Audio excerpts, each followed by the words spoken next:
Gene Bodin ने कहा, history teaches us the mistakes we are going to make. और इतिहास हमें उन गलतियों के बारे में सिखाता है जो हम करने जा रहे हैं। हमारे भारतवर्ष के इतिहास में तो लोगों ने हज़ारों गलतियां की हैं, लेकिन एनलाइटेंड फैक्ट्स के इस वीडियो में आज हम आपको बताएंगे ऐसी 5 गलतियां जिन्होंने अखंड भारत के टुकड़े टुकड़े कर दिए, हमारे देश की आज़ादी को दुश्मनों के हाथ बेच दिया और लोगों को ऐसे गहरे जख्म दिए जो कभी नहीं भरेंगे। और उसके बाद हमेशा हमेशा के लिए यह कहा जाता है कि काश ऐसा कभी ना हुआ होता। पृथ्वीराज चौहान का मोहम्मद गौरी की जान बख्श देना, इतिहासकार इसे भारतवर्ष के इतिहास की सबसे बड़ी गलती मानते हैं। मोहम्मद गौरी ने अपने इस्लामी उपदेशक मोइनुद्दीन चिश्ती की सलाह पर और भारत की अपार संपत्ति को लूटने और इसे इस्लामी राष्ट्र में बदलने के उद्देश्य से 1-2 नहीं 17 बार हमला किया, जिसमें 2 बड़े युद्ध तराइन के मैदान में लड़े गए। तराइन की पहली जंग में पृथ्वीराज चौहान की सेना ने मोहम्मद गौरी को हरा दिया। इस युद्ध में गौरी बुरी तरह जख्मी हो गया। पृथ्वीराज चौहान ने युद्ध जीतने के बाद भी गौरी की जान बख्श दी और उसे अपने देश वापस चले जाने की ऐसी भूल की जिसे कभी भुलाया ना जा सकेगा, क्योंकि इसके बाद तराइन की दूसरी जंग में गौरी ने राजा जयचंद की मदद से चौहान को हरा दिया और उसे अंधा करके गुलाम बना दिया। गौरी ने भारत में भारी रक्तपात किया, लाखों लोगों को मार डाला, विश्वविद्यालयों और पुस्तकालयों में आग लगाकर भारतीय ज्ञान विज्ञान को नष्ट किया और अरबों रुपयों का खजाना लेकर भारत से चलता बना और शासन अपने एक गुलाम कुतुबुद्दीन ऐबक को सौंप गया।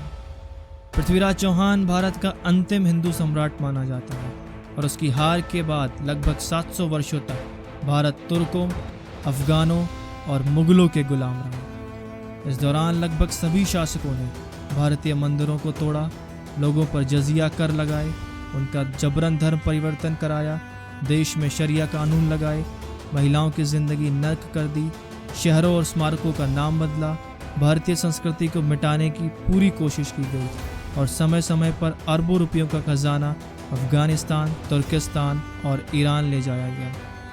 अगर चौहान गौरी को पहली जंग में ही मार देता तो इतिहास में ये सब कभी ना हो पाता और भारतवर्ष आज भी एक सोने की चिड़िया होता। बड़े दुख की बात यह है कि आज हमारे स्कूलों में इन आक्रांताओं के सिर्फ कला प्रेमी और संगीत प्रेमी होने का पाठ पढ़ाया जाता है। जहांगीर का ईस्ट इंडिया कंपनी को बिजनेस लाइसेंस देना, मुगल सम्राट जहांगीर का अंग्रेज़ों को व्यापार करने की इजाज़त देना भारतीय इतिहास की दूसरी सबसे बड़ी गलती मानी जाती है, जिसका खामियाजा हमारे देश को 200 वर्षों से भी ज़्यादा समय तक भुगतना पड़ा।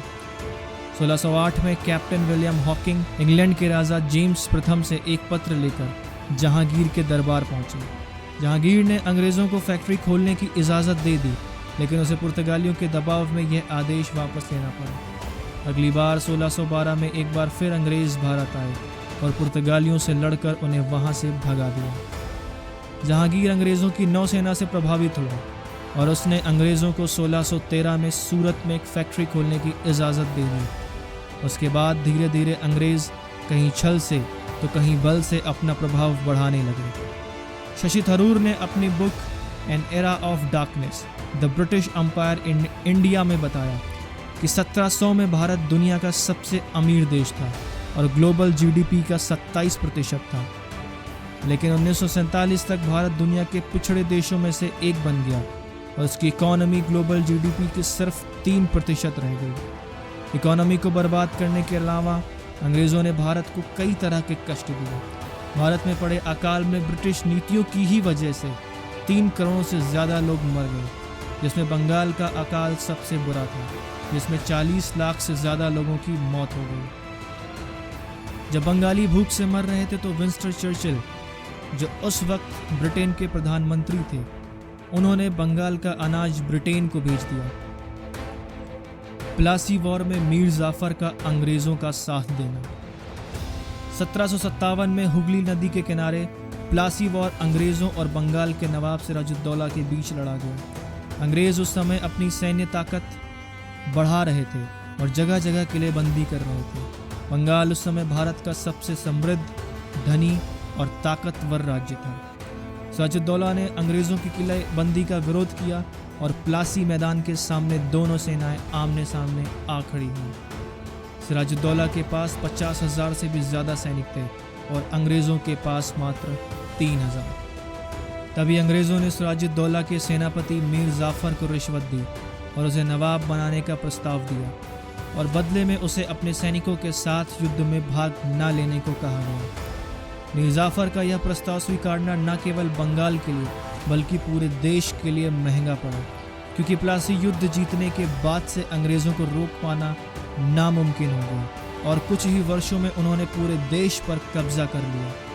तो अगर मीर जाफ़र उस युद्ध में अपने नवाब की तरफ से लड़ता तो अंग्रेज़ बंगाल को अपने सपने में भी नहीं जीत पाते और इस हार के बाद उनका वहाँ से निकलना लगभग तय था।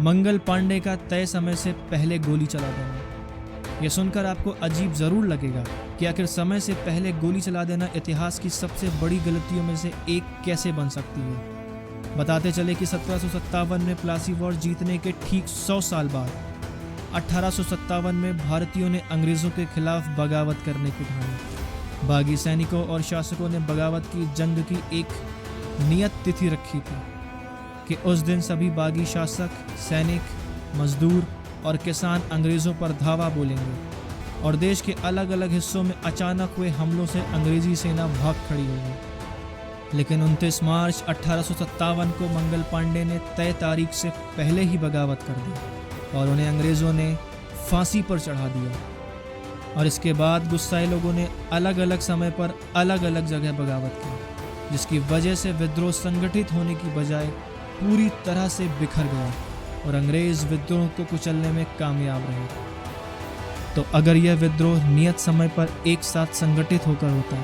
तो बेशक इसका परिणाम कुछ अलग ही होता।